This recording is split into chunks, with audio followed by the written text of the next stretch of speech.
பன்முகம் தன்மை கொண்ட இந்தியாவில் பாஜக மோடி அரசு இந்துத்துவ ஒற்றை கலாச்சாரத்தை திணிக்கிற முயற்சியாக இந்திய கலாச்சார ஆய்வுக்குழுவை நியமித்திருக்கிறது. இந்த குழுவில் தலித்துகள், பழங்குடிகள், பெண்கள், வடகிழக்கு இந்தியர்கள், இஸ்லாமியர்கள், கிறிஸ்தவர்கள், பௌத்தர்கள் என யாரும் இடம்பெறாமல் இருப்பது வன்மையாக கண்டிக்கத்தக்கது.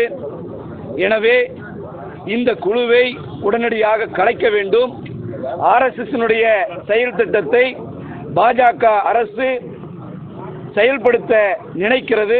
அதை திராவிடர் பண்பாட்டு கூட்டு இயக்கம் வன்மையாக கண்டிக்கிற வகையிலே இந்த ஆய்வு கலாச்சார குழுவை கலைக்க வேண்டும் என்று கோரிக்கை வலியுறுத்தி இன்றைக்கு மத்திய அரசு அலுவலகத்தை முற்றுகையிடுகிற போராட்டத்தை நடத்தி கொண்டிருக்கிறோம். உடனடியாக மத்திய அரசு அந்த குழுவை கலைக்க வேண்டும். கலைக்காத பட்சத்தில் தமிழ்நாடு முழுவதும் மக்களை திரட்டி போராட்டங்களை நடத்த திராவிடர் பண்பாட்டு கூட்டு இயக்கம் முடிவு செய்திருக்கிறது.